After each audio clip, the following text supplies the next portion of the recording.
Que cela soit en parcourant les pages d'un manga ou durant le visionnage d'un animé, il est incontestable que certains personnages peuvent nous donner une forte impression. Qu'il s'agisse de l'intelligence inégalée de Light, la détermination sans faille d'Izuku ou encore l'évolution impressionnante de Luffy, chacun de ces personnages incarne une énergie unique qui les rend aussi mémorables qu'attachants. Cependant, il est essentiel de ne pas sous-estimer un autre aspect fondamental de toute œuvre, les antagonistes et les méchants plus globalement. Dans cette vidéo, nous allons nous concentrer sur ce qui fait d'un vilain un personnage captivant au point qu'il peut parfois carrément voler la vedette au protagoniste. Mais avant tout, rappelons rapidement qu'est-ce qu'un vilain et qu'est-ce qui le distingue de l'antagoniste. Un vilain, c'est un personnage amoral ou maléfique, généralement motivé par la cupidité, la luxure ou encore le désir de pouvoir ou de vengeance. Il n'est également pas rare qu'il soit sournois et prêt à tout pour atteindre ses objectifs. T'as le voleur, je suis le voleur, je suis méchant. Bon, des vilains il y en a de toutes sortes, mais on en distingue deux genres très particuliers. Les simplistes qui sont méchants pour être méchants, et les personnages plus complexes qui ont une éthique propre à eux, un objectif qui transcende la justice, ou encore ceux qui ont vécu des éléments tragiques qui les ont complètement changés de manière irréversible. Quant à la différence avec les antagonistes, il est important de souligner que tous les vilains ne sont pas nécessairement les antagonistes d'une histoire. Parfois, les lignes entre vilain et antagoniste sont floues, mais un antagoniste peut simplement être en désaccord avec le protagoniste ou poser un défi sans être malveillant en soi. Par exemple, dans Dragon Ball, Piccolo est un personnage qui commence en tant qu'antagoniste dans l'histoire en s'opposant à Goku et ses amis, mais au fil de l'histoire, il évolue pour devenir un allié. Son rôle en tant qu'antagoniste change, mais il n'était pas nécessairement un vilain car il avait des motivations complexes et évoluait vers un personnage plus positif. De l'autre côté, si on reste dans l'univers Dragon Ball, Freezer lui est un exemple de vilain emblématique. Il est impitoyable, cruel et poursuit un pouvoir absolu. Il utilise des méthodes maléfiques et n'aura aucun scrupule à détruire des planètes entières. On l'a vu, un méchant peut prendre plusieurs formes, mais il y a évidemment des caractéristiques concordantes qui font qu'un vilain sera plus efficace qu'un autre. Premièrement, il faut bien se rendre compte qu'un vilain sera bien plus impactant s'il a une backstory travaillée. Je m'explique. Il arrive souvent qu'on se retrouve face à un vilain qui est méchant pour être méchant. Et ça, même si c'est pratique, ça rend le personnage beaucoup moins impactant car on pourra moins le cerner et donc fatalement moins s'impliquer. On retrouve souvent ce problème qui n'en est en réalité pas un dans les isekai. Dans la plupart des œuvres du genre, l'antagoniste est un roi démon, et juste par ce fait, il devient le méchant de l'histoire qui fait du mal pour faire du mal. Dans ce cas précis, ce n'est pas un problème car en réalité l'histoire ne tourne pas autour du personnage et ne sert en général que de prétexte, mais je reviendrai plus en profondeur sur ce sujet dans une grosse vidéo sur les isekai prochainement. Pour en revenir à l'importance de la backstory, elle est importante car elle nous rappelle qu'on a également affaire à un personnage avec des émotions, des ambitions, une vie en un mot. Sans cela, impossible de comprendre ou de s'attacher à celui-ci. Sans ce contexte essentiel, on ne peut pas ressentir les enjeux et le poids des actions de chaque personnage. Comme on disait donc, un vilain c'est avant tout un personnage. Il est rare de tomber sur un personnage parfaitement bon ou parfaitement mauvais, c'est bien plus nuancé que cela. Et ça peut aller très loin, on peut se retrouver à apprécier un personnage ou approuver des actions qui sont pourtant répréhensibles. Ici je vais prendre l'exemple de Bundle dans Made in Abyss, si vous voulez pas être spoil, passez au prochain chapitre. Bundle c'est un sacré personnage, car on en sait tellement peu et pourtant le personnage est si complexe qu'on est obligé de l'admirer dans un sens. Il est de nature curieuse et est prêt à tout pour le progrès scientifique et humain, mais dans le même temps, il donne un amour inconditionnel aux enfants avant de les sacrifier sans aucun scrupule. Et c'est vraiment un amour sincère, hein, faut bien souligner qu'il se souvient carrément du prénom de chacun de ses enfants. Et on dit bien ici sans aucun scrupule dans le premier sens du terme. Il ne voit même pas ça comme un problème pour lequel il devrait avoir des remords. Il faut le faire pour progresser, donc je le fais. C'est aussi simple que ça. En réalité, c'est ce contraste qui est si fascinant chez ce personnage. Il concilie remarquablement horreur et affection au point qu'on ne sait même plus trop quoi penser de lui au final. Du fait qu'il transcende les limites humaines de par sa conscience collective et donc son immortalité, il n'est pas enchaîné aux mêmes règles d'éthique que l'humain lambda. Celui-ci est obnubilé par une chose, la soif de connaissance. Il a poussé à l'extrême cet idéal et c'est ce qui fait qu'il est un personnage si mystérieux. Quand on y pense, on ne le voit pas tant que ça dans l'histoire et pourtant je pense que c'est le vilain qui m'a le plus marqué encore aujourd'hui. Un autre élément qui peut rendre un personnage marquant, c'est son passé. Il arrive souvent que l'on soit en face d'un personnage brisé par son histoire, façonné par des expériences douloureuses qui ont forgé sa personnalité. Les tragédies du passé peuvent servir de puissantes motivations pour les actions d'un personnage. Le meilleur exemple auquel je pourrais penser est l'antagoniste dans Monster, Johann Liebert. Le passé de Johann est une toile complexe de souffrance et d'horreur pour lui qui a été retrouvé dans un orphelinat en Allemagne de l'Est, une région où l'oppression et la violence étaient monnaie courante. Enfant prodige, il a été témoin d'atrocités dès son plus jeune âge, notamment des expériences inhumaines menées sur d'autres enfants de l'orphelinat. Cette enfance traumatisante a laissé des cicatrices profondes dans l'esprit de Johann qui l'ont fait grandir avec un profond sentiment de désespoir et de nihilisme. Au lieu de devenir une victime impuissante de son passé, Johann a décidé de devenir le prédateur ultime. Il est l'exemple parfait de la façon dont une tragédie peut façonner un personnage et le conduire à des actions malveillantes. C'est ce mélange de victimisation et de soif de pouvoir qui rend Johan Liebert si mémorable en tant que vilain de manga. On tente alors de comprendre, même si ce n'est que de manière superficielle, les raisons derrière ces actes horribles, créant ainsi un personnage d'une profondeur inquiétante. Quand le protagoniste nous pousse à savoir si toutes les vies se valent, Johan, lui, nous fait réfléchir à la nature humaine et l'impact qu'a l'environnement dans lequel on grandit.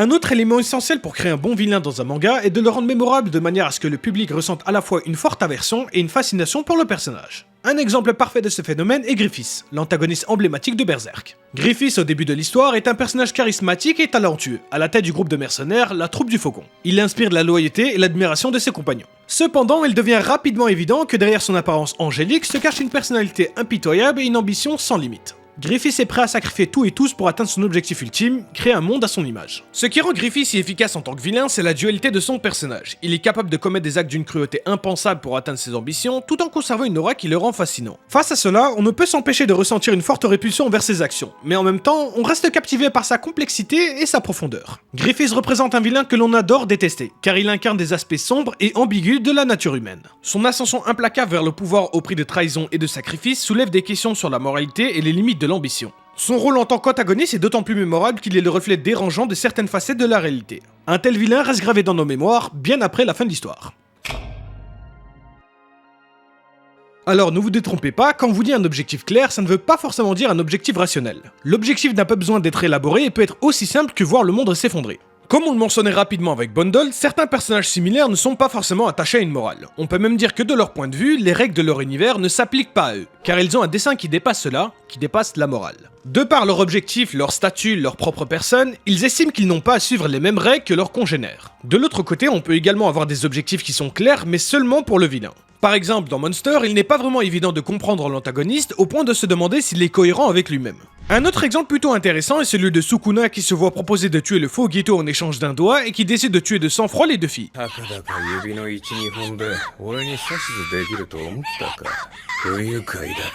En parlant de Sukuna, en tout cas dans l'anime, on ne connaît toujours pas son véritable objectif. Certains montent des plans l'incluant en voulant le mettre sur le trône, mais ça ne l'intéresse même pas. C'est pour dire à quel point il est inatteignable. Il est d'un tout autre niveau. Face à lui, les personnages se demandent même s'ils ont le droit de respirer pour vous dire à quel point il a de la prestance et une aura meurtrière.